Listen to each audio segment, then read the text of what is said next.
Trump తన దేశ ప్రజల్ని సంతృప్తిపరచడానికి యూరప్ దేశాల కంటే ముందున్నానని చెప్పుకోవడానికి ప్రయత్నం. అదే సందర్భంలో అంత సీన్ లేదని చెప్పడం జరుగుతోంది. ఇప్పుడు మధ్యంతర ఒప్పందంలో భాగంగా కొన్ని అనుమతించేశారు అన్నీ అని అటు పక్కన చెప్తుంటే, ఏమీ లేదన్నది ఇక్కడ చెప్తున్నారు.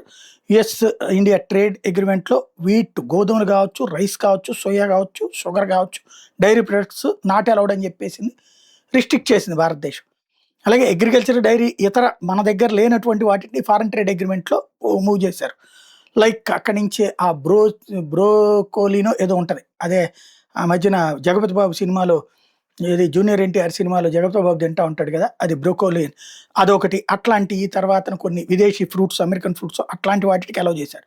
టోటల్ అగ్రికల్చర్, టోటల్ డైరీ కాదు. అది కీలకమైనటువంటిది. అట్లాగే ఆహ్, ఈ విషయాన్ని తాజాగా మరొకసారి ప్రభుత్వం స్పష్టంగా చెప్పుకొచ్చింది.